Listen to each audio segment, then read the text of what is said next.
Good morning, Little Masters, and welcome back to today's Tolkien Times, a Prancing Pony podcast production. I'm the Man of the West, and we're going to continue what we've been doing since August on Third Age Thursdays, looking at the poetry and songs from The Lord of the Rings. Now, last week we enjoyed the longest Quenya verse in The Lord of the Rings as Galadriel sang her Namarie as the company began their journey down the Anduin. And I love that. I always have any excuse I can to read that. Now, this week we're heading a lot further down the river and 10 days ahead as Aragorn and Legolas sing a lament for Boromir. And for this, I need to back up a couple of paragraphs to set the scene properly. Now they laid Boromir in the middle of the boat that was to bear him away. The gray hood and elven cloak they folded and placed beneath his head. They combed his long dark hair and arrayed it upon his shoulders. The golden belt of Lorien gleamed about his waist. His helm they set beside him, and across his lap they laid the cloven horn and the hilt and shards of his sword. Beneath his feet they put the swords of his enemies. Then, fastening the prow to the stern of the other boat, they drew him out into the water.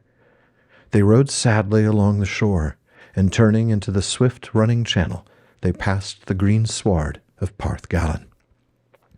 The steep sides of Tol Brandir were glowing. It was now mid-afternoon. As they went south, the fume of Rauros rose and shimmered before them, a haze of gold. The rush and thunder of the falls shook the windless air.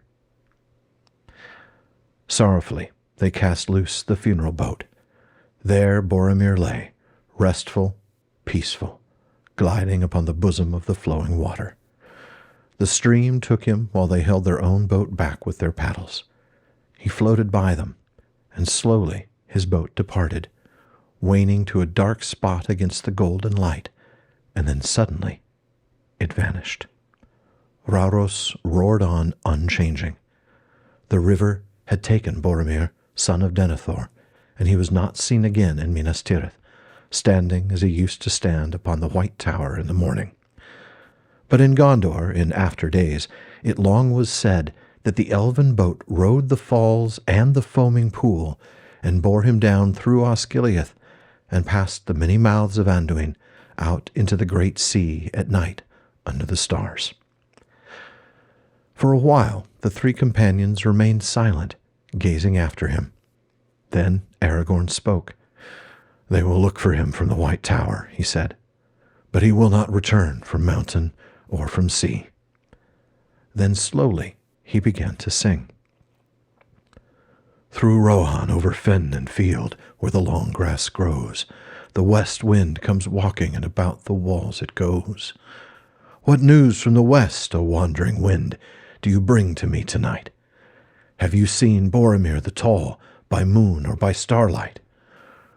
I saw him ride over 7 streams, over waters wide and gray. I saw him walk in empty lands until he passed away into the shadows of the north. I saw him then no more. The north wind may have heard the horn of the son of Denethor. O Boromir, from the high walls westward I looked afar, but you came not from the empty lands where no men are. Then Legolas sang. From the mouths of the sea the south wind flies, from the sandhills and the stones. The wailing of the gulls it bears, and at the gate it moans. What news from the south, O sighing wind, do you bring to me at eve? Where now is Boromir the fair? He tarries, and I grieve. Ask not of me where he doth dwell, so many bones there lie, on the white shores and the dark shores under the stormy sky.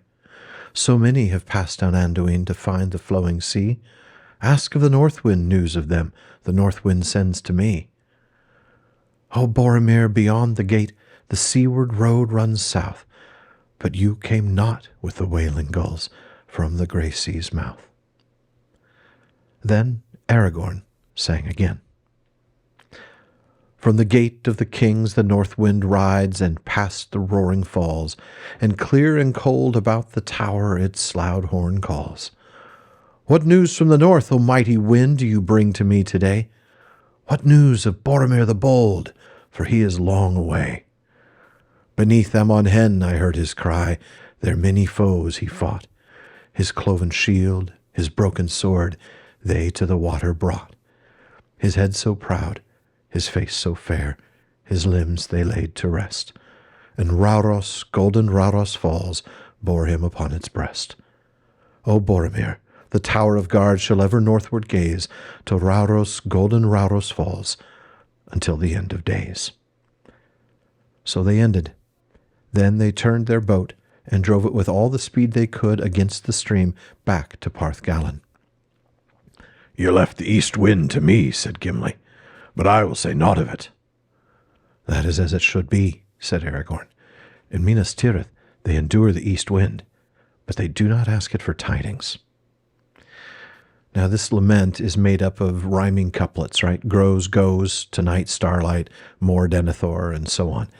And while it's not alliterative verse by any stretch, it does feature some alliteration as well. Grass grows, wandering wind, waters wide, clear, cold, and more. Keep an eye out for that. Now, interestingly, the adjective describing the wind in each stanza, or at least Aragorn's stanzas more obviously, ties into the theme of that stanza as a whole. The first one is wandering wind, and the stanza's filled with words about traveling. Ride, walk, fen and field, empty lands. The mighty wind in the third stanza echoes all the words about Boromir, the foes he fought, his cloven shield and broken sword. So the same might that describes the wind describes Boromir. But yes, even that second stanza, the one Legolas sings, the sighing wind is seen in words of sadness and mourning, like the wailing gulls and the moaning of the wind at the gate. Now, even though it's Aragorn and Legolas singing this lament, the song includes quotation marks. It's quoting someone. Who is asking the winds for news of Boromir? Well, it's someone in Minas Tirith, obviously, the way the poem is actually laid out. But in the Treason of Isengard and in the recently published The Collected Poems of J.R.R. Tolkien, we learned that the earliest version of this song is called the Lament of Denethor for Boromir. We're looking at Denethor himself asking the winds for news. And a quick deep cut on Gimli's decision not to speak of the east wind. Aragorn essentially says that the east wind is, in a way, taboo for the people of Gondor, right? Endure it, but don't get friendly with it. And the location of Mordor to the east of Minas Tirith is likely enough to explain this. But here's that deep cut.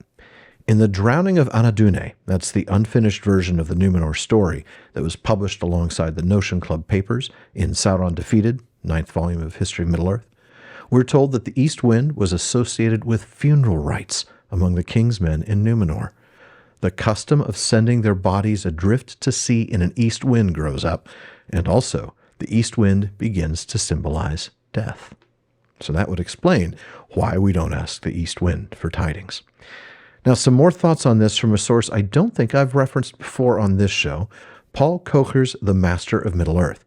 This was a critical work written in 1972, so some of it was superseded after the Silmarillion and the History of Middle-earth was published, but it's a really insightful little book, and I highly recommend it.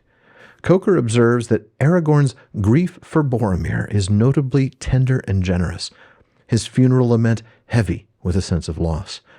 It is much more than a conventional elegy for a brave stranger. Boromir was a subject of Aragorn's and died on a mission to save the city they both love. The farewell song does not try to invest the dead man with virtues he never had, but simply pictures the sorrow of the people of Minas Tirith as they wait in vain for the return of the captain they hold dear.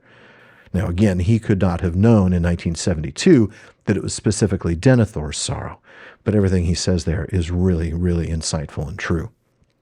And while Skull and Hammond's analysis in the collected poems is several pages long, it is really worth reading. They see this as perhaps the most moving of the several laments in The Lord of the Rings, and I agree. Of that, they add, when reading the several laments, one should remember that Tolkien had not only suffered the early losses of his father and mother, but had lived through the Great War with its many thousands dead, and at the moment of writing his verses, he was living through yet another worldwide conflict. The Britain of the first half of the 20th century was a land of memorial tablets and requiems. Folks, thank you for joining me for this week's Third Age Thursday. Be sure to come back tomorrow for First Age Friday for more poetry in The Lay of Leithian. And check out patreon.com/Tolkien Times to learn how you can support the show, get an ad-free feed, join my content council, get a bonus weekly episode, and more. Now, podcast listeners, not a thing is changing for you, but I still hope you'll check out the YouTube channel. It took me some time to get it squared away, but last week finally got the channel's handle changed to @PrancingPonyPod. And that's because my team and I are going to be combining all of the PPP content into a single channel here on YouTube. You're going to find all episodes of the Prancing Pony podcast and the Rings of Power wrap-up, along with today's Tolkien Times, right here on this one channel. And there's also my new streaming show, PPP Plays, which launched Tuesday night, and will, for now at least, run every Tuesday and Friday at 6 p.m. Pacific. Days and times will change, though, so please be sure to subscribe and turn on notifications. Now, since I am producing all 4 of those shows, I've decided to consolidate my social media as well.